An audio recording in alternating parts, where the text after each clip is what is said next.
Hello friends, स्वागत है आपके अपने यूट्यूब परिवार लर्न विद साइंस में।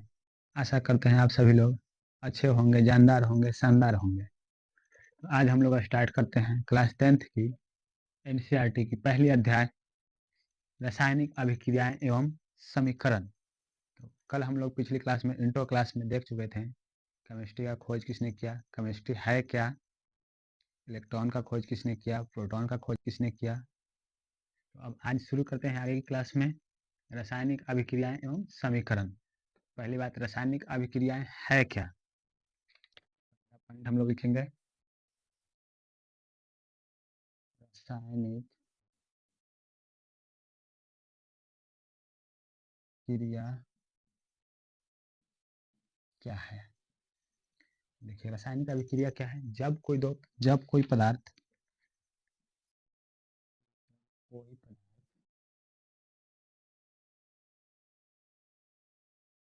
किसी अन्य पदार्थ के साथ, जब कोई पदार्थ अकेले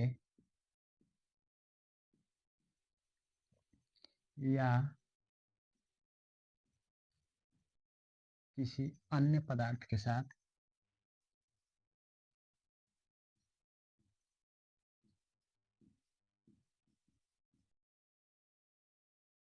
साथ मिलकर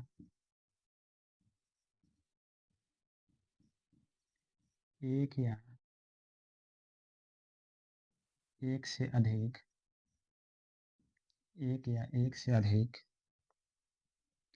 नए गुण वाले एक से अधिक नए गुण वाले पदार्थ का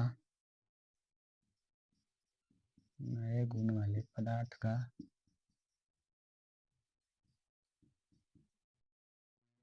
करते हैं तो इस निर्माण की प्रक्रिया को तो इस प्रक्रिया को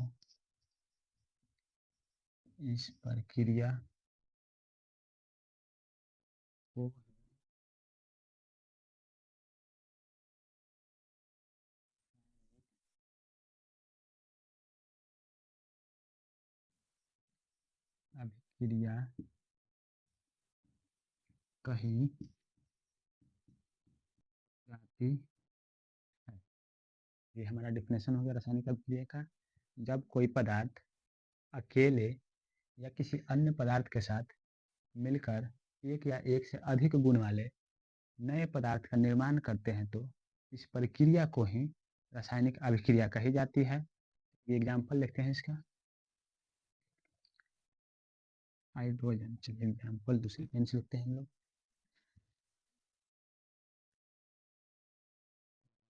हाइड्रोजन प्लस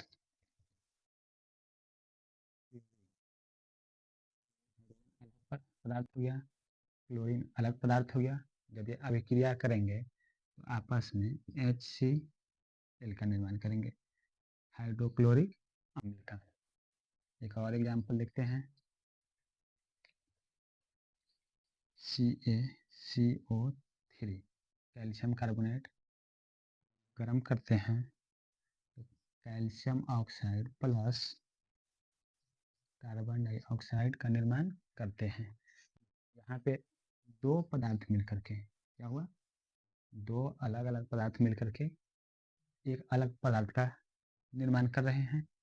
यहाँ पे एक ही पदार्थ है और ये क्या कर रहा है, अभिक्रिया करके दो अलग अलग गुण वाले पदार्थ को निर्माण कर रहे हैं। यही हमारा क्या है, रासायनिक अभिक्रिया है। तो ये रासायनिक अभिक्रिया हुआ क्यों, ऐसा क्या जरूरत पड़ा जो पदार्थ या तत्व रासायनिक अभिक्रिया करने के लिए तैयार हुए। क्या दिक्कत थी इन लोगों में जो रासायनिक अभिक्रिया किए।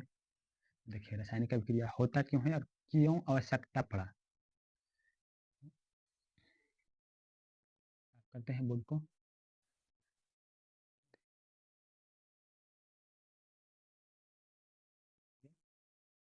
रासायनिक अभिक्रिया होता क्यों है। कोई भी पदार्थ अपने बाहरी कक्षा को फुल करना चाहता है, यानी बाहरी कक्षा को 8 इलेक्ट्रॉनों से फुल करना चाहता है और इसी फुल करने के क्रम में आपस में एक दूसरे के साथ क्या करते हैं, अभिक्रिया करते हैं। अगर बाहरी कक्षा को फुल करने की आवश्यकता नहीं होता, कोई भी पदार्थ आपस में अभिक्रियाएं नहीं करते हैं। देखिए इसको पॉइंट लिखेंगे।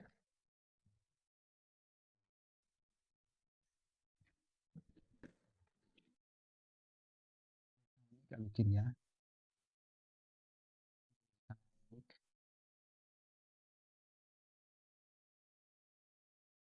क्रिया होती क्यों है? इसका जवाब हमारा क्या होगा, कोई भी परमाणु, ये मार्कर को बदल देते हैं, कोई भी परमाणु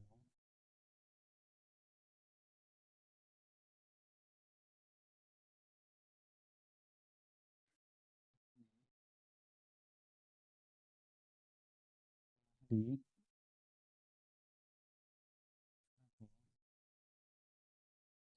पूरा करके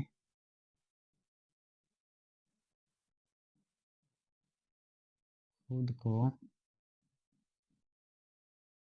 अस्थाई बनाना चाहते हैं, अस्थाई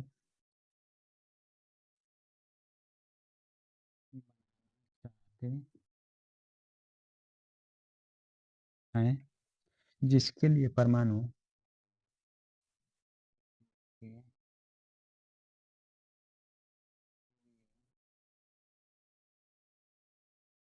परमाणु आपस में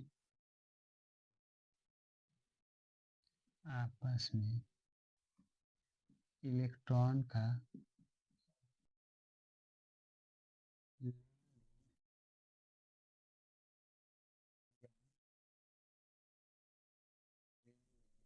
साझेदारी करके साझेदारी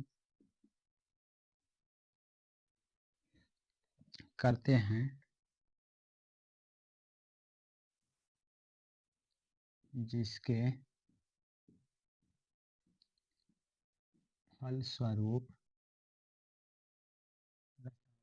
क्रिया होती है, जिसके फलस्वरूप रासायनिक अभिक्रिया होती है। रासायनिक अभिक्रिया होती क्यों है? क्योंकि कोई भी परमाणु जो है स्थिर होना चाहता है, खुद को स्थिर करना चाहता है। स्थिर करने के लिए ही दूसरे परमाणु के साथ इलेक्ट्रॉन का शेयरिंग करता है या इलेक्ट्रॉन का लेन देन करता है, आदान प्रदान करता है, और इसी लेन देन या साझेदारी के उपरांत ही रासायनिक अभिक्रिया होती है। चलिए अब आगे देखते हैं रासायनिक अभिक्रिया के कुछ पॉइंट्स। रासायनिक अभिक्रिया के एग्जाम्पल हम लोग लिखे थे, जैसे हाइड्रोजन प्लस क्लोरीन, ये दो अलग अलग तरह के तत्व हैं, परमाणु हैं। यहाँ पे मिलके हमारा क्या बनाया, HCl बनाया, इसका गुण अलग है। इसी तरह से एक और एग्जाम्पल हम लोग लिए थे, CaCO3 कैल्शियम कार्बोनेट, ये अभिक्रिया किया तो टूट करके calcium oxide plus carbon dioxide बनाया था।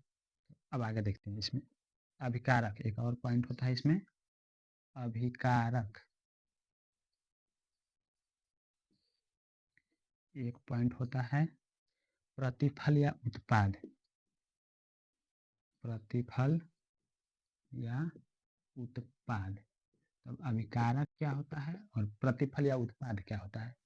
तो अभिकारक, रासायनिक अभिक्रिया में जो पदार्थ या जो तत्व, जो परमाणु भाग लेते हैं, उसे हम लोग अभिकारक कहते हैं। क्या होगा, रासायनिक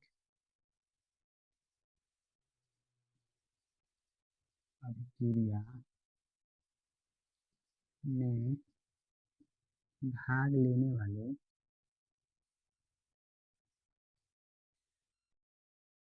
तत्व को, तत्व या परमाणु को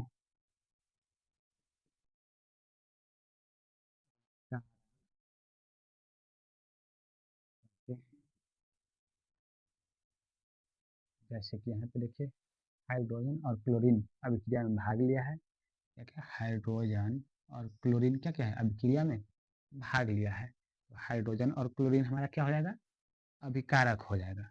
इसी तरह से प्रतिफल या उत्पाद तो रासायनिक अभिक्रिया होने के उपरांत जिस पदार्थ का या जिस तत्व का निर्माण होता है उसको हम लोग क्या कहेंगे उत्पाद कहते हैं या प्रतिफल कहते हैं। इसका परिभाषा किस तरह से लिखेंगे रासायनिक क्रिया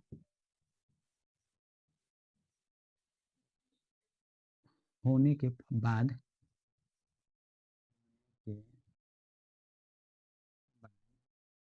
जिस पदार्थ का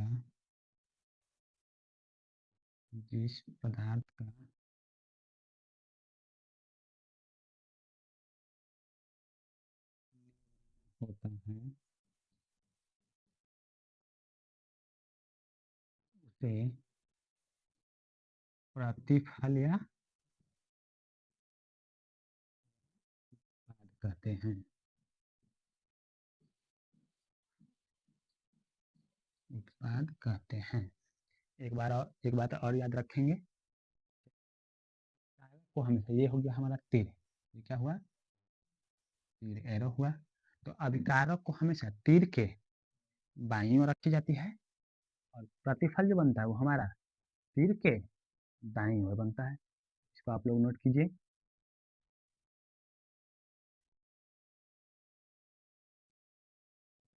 पॉइंट इसमें हम लोग देखते हैं अगला पॉइंट हमारा रासायनिक अभिक्रिया के विशेषताएं।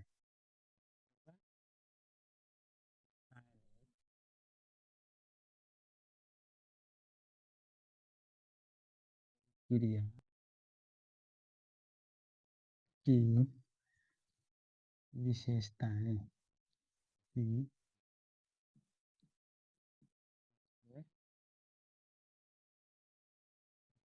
क्रिया जब होगी उसकी विशेषता क्या क्या है इसके बारे में अब हम लोग देखते हैं। चलिए मार्कर को बदल लेते हैं थोड़ा सा।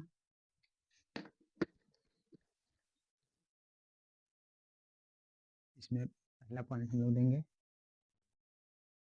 गैस की उत्पत्ति। गैस की उत्पत्ति रासायनिक अभिक्रिया ऐसी है जिनमें कोई गैस उत्पन्न होती है। लिख देते हैं इस पॉइंट को भी।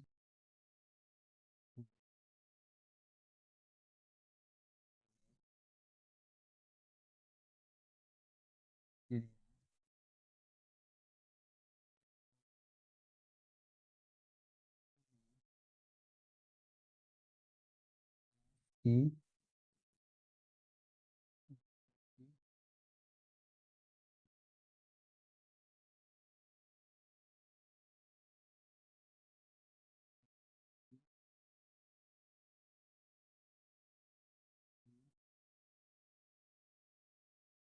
होती है।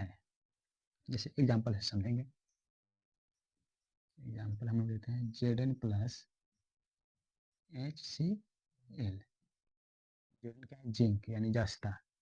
जस्ता को जब हाइड्रोक्लोरिक अम्ल यानी HCl से अभिक्रिया कराते हैं तो एक गैस उत्पन्न होती है। देखते हैं कौन सी गैस उत्पन्न होती है अभिक्रिया कराने के बाद। तो Zn जिंक जो है हाइड्रोजन से अधिक क्रियाशील है। जिंक क्या है क्रियाशील समूह में हाइड्रोजन से अधिक क्रियाशील है इसलिए क्या करेगा HCl से जिंक हाइड्रोजन को विस्थापित कर देगा यानी कि इसको इसके जगह से विस्थापित कर लेगा और हाइड्रोजन का स्थान खुद जिंक आकर के ले लेगा। तो अभिक्रिया के दौरान क्या बनेगा Zn Cl2 क्या बनेगा ZnCl2 प्लस हाइड्रोजन गैस की उत्पत्ति होगा। गैस को हम लोग हमेशा एरो ऊपर की ओर देते हैं।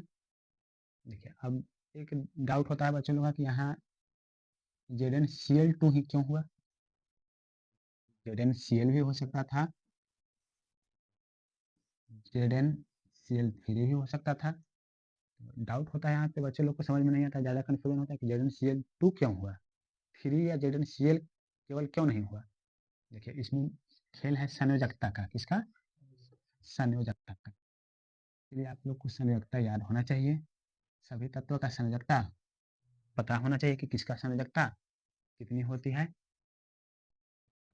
बता देते हैं, ये तो पढ़ने के लिए है, आपको 9th क्लास में ही इसके बारे में पढ़ना है। देखते हैं, जिंक और इधर है क्लोरीन। जिंक का संयोजकता 2 होता है, क्लोरीन का संयोजकता 1 होता है। इसको याद रखना होगा, निकालने के लिए भी आना चाहिए। किसी और क्लास में अलग से हम इसको सिखा देंगे। तो जिंक का संयोजकता कितना होता है 2, और क्लोरीन का संयोजकता 1। तो इसका संयोजकता इसके ऊपर जाएगा, क्या होगा, क्लोरीन का संयोजकता जिंक पे जाएगा और जिंक का संयोजकता क्लोरीन पे जाएगा। तो Zn1Cl2 बनेगा। तो Zn1 को हम लोग साइलेंट रखते हैं, तो ZnCl2 बनेगा। तो इस तरह से यहाँ पे हुआ है ZnCl2। और हाइड्रोजन को केवल H भी हम लोग लिख सकते थे, लेकिन H2 क्यों लिखा गया, क्योंकि हाइड्रोजन जो है द्विपरमाणविक अणु है। कैसा अणु है, द्विपरमाणु, कभी भी सिंगल नहीं रह सकता। हाइड्रोजन हमेशा 2 परमाणु में रहता है, डबल रहेगा, जब भी रहेगा डबल रहेगा। ऑक्सीजन भी क्या रहेगा, द्विपरमाणु अणु है, इसलिए डबल रहेगा। इसी की वजह से H2 हमेशा आता है। अकेले हाइड्रोजन कभी नहीं रह सकता, हमेशा 2 अणु के साथ, 2 परमाणु के साथ ही रहेगा, इसलिए H2 होगा यहाँ पे। देखते हैं अगला पॉइंट।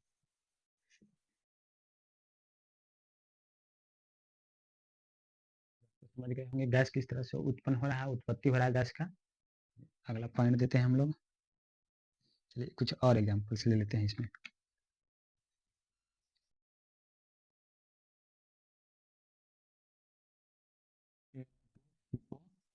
सोडियम कार्बोनेट को जब HCl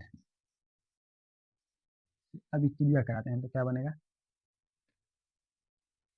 NaCl plus H2O plus CO2 बनेगा। सोडियम कार्बोनेट क्या है, सोडियम कार्बोनेट जब HCl से अभिक्रिया कराएंगे, सोडियम क्लोराइड बनेगा, जल बनेगा, कार्बन डाइऑक्साइड गैस रिलीज होगा। यहाँ पे भी क्या हो रहा है, गैस की उत्पत्ति हो रहा है। यहाँ भी क्या हुआ, गैस की उत्पत्ति हुआ। कुछ रासायनिक अभिक्रिया ऐसी है जिसमें क्या होता है, अभिक्रिया के दौरान गैस की उत्पत्ति होता है। दूसरा पॉइंट देखते हैं इसमें। दूसरा पॉइंट क्या है, अवक्षेप का बनना। अवक्षेप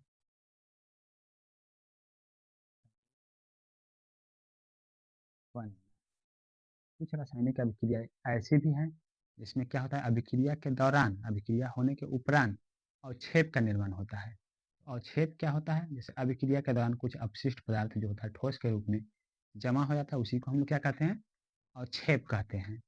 देखते हैं इसको। अवक्षेप एक एक एक ठोस पदार्थ है, ठोस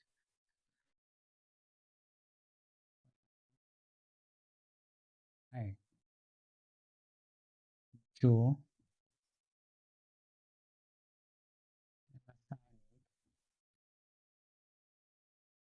रासायनिक अभिक्रिया के फलस्वरूप क्रिया के फलस्वरूप विलयन में से पृथक हो जाता है। विलयन में से पृथक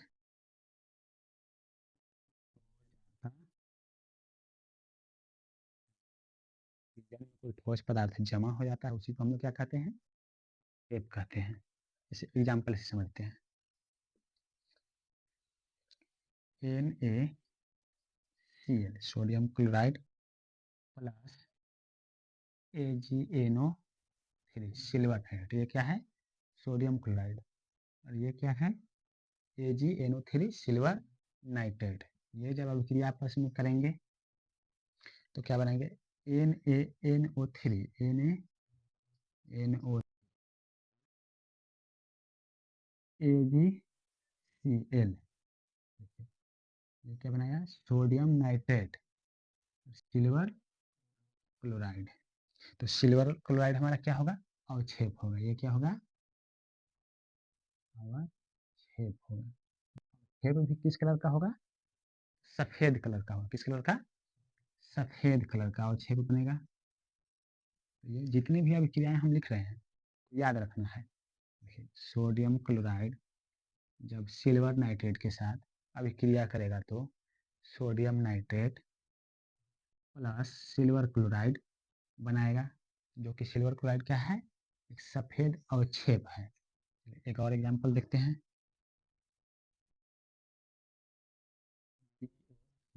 to barium chloride plus H2SO4 sulphuric अम्ल। यहाँ पे क्या बनाएगा? BaSO4 प्लस HCl बनाएगा। तो ये हमारा क्या होगा? अवक्षेप होगा। यहाँ पे BaSO4 क्या होगा? अवक्षेप होगा। ये भी किस कलर का होगा? ये भी अवक्षेप सफेद कलर का होगा। देखिए, बेरियम क्लोराइड H2SO4 सल्फ्यूरिक अम्ल से अभिक्रिया करेगा तो बेरियम सल्फेट के रूप में अवक्षेप बनाएगा और साथ ही HCl हाइड्रोक्लोरिक अम्ल बनाएगा। बेरियम सल्फेट अवक्षेप जो बनेगा किस कलर का होगा? सफेद कलर का होगा। सिल्वर क्लोराइड जो अवक्षेप बनेगा किस कलर का होगा? ये भी सफेद कलर का होगा। ये सभी अभिक्रियाएं हैं जो संतुलित नहीं है। इसको आगे और पढ़ेंगे संतुलित कैसे किया जाता है। इसके बाद इसको संतुलित करेंगे। चलिए इसको नोट किया जाए। चलिए अब इसमें तीसरा पॉइंट हमारा क्या होगा? रंग में परिवर्तन।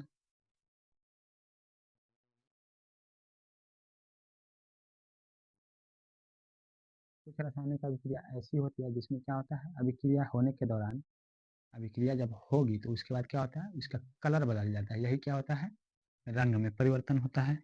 जैसे देखिए, पोटेशियम परमैंगनेट को जब बैगनी रंग के विलयन में नींबू का रस डाला जाता है तो उसका क्या होता है? कलर गायब हो जाता है धीरे धीरे। यही है। चौथा पॉइंट क्या होगा हमारा? ताप में परिवर्तन। चौथा क्या है? ताप में परिवर्तन। रासायनिक अभिक्रिया ऐसे भी हैं, अभिक्रिया के पहले कुछ और तापमान होता है उसमें, अभिक्रिया के बाद कुछ और तापमान होता है। तो यही क्या होगा हमारा? ताप में परिवर्तन होगा। जैसे लिखिए, एग्जाम्पल से सीधा हम लोग समझते हैं। कैल्शियम ऑक्साइड प्लस जल। जब इसको हम लोग कैल्शियम ऑक्साइड, ये क्या है? बिना बुझा हुआ चूना। और ये क्या हमारा है? जल। जब इसको अभिक्रिया कराएंगे कैल्शियम हाइड्रोक्साइड CaOH का हॉल्ट है कैल्शियम हाइड्रोक्साइड, और साथ ही क्या मिलेगा? उष्मा निकलेगा। क्या निकलेगा?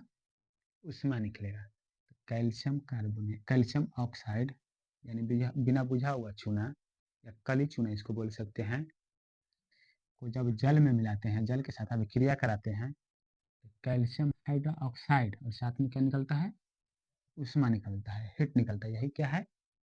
ताप में परिवर्तन दिखता है। तो क्या है हमारा? अवस्था में परिवर्तन।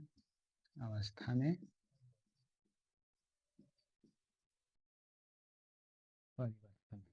कुछ रासायनिक अभिक्रिया ऐसे हैं जो अभिक्रिया का पहले तो किसी और अवस्था में होते हैं, लेकिन अभिक्रिया होने के बाद किसी और अवस्था में हो जाते हैं। जैसे अभिक्रिया करने से पहले गैस अवस्था में थे, लेकिन अभिक्रिया करके क्या बना देते हैं? कभी लिक्विड बना देते हैं तो कभी ठोस बना देते हैं। तो ये क्या होगा हमारा? अवस्था परिवर्तन होगा। जैसे एग्जाम्पल से देखते हैं।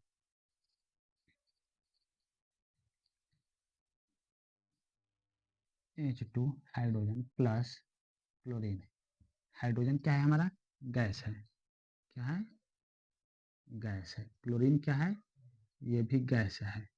तो अभिक्रिया करने से पहले तो दोनों गैस है, लेकिन जैसे ही अभिक्रिया करेगा तो क्या बनेगा? HCl हाइड्रोक्लोरिक अम्ल। तो ये हमारा क्या होगा? लिक्विड होगा।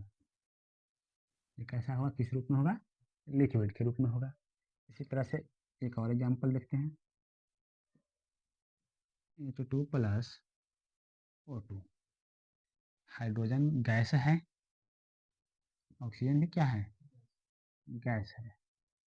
जैसे ही हाइड्रोजन और ऑक्सीजन अभिक्रिया करेंगे तो क्या बनाएंगे, H2O बनाएंगे। तो ये हमारा क्या है, लिक्विड है। अभिक्रिया करने से पहले तो गैस अवस्था में थे, दोनों किस अवस्था में है, गैसीय अवस्था में है। लेकिन अभिक्रिया करने के बाद दोनों लिक्विड अवस्था में आ गए, तो ये हमारा क्या हो गया, अवस्था में परिवर्तन। चलिए इसको भी नोट किया जाए।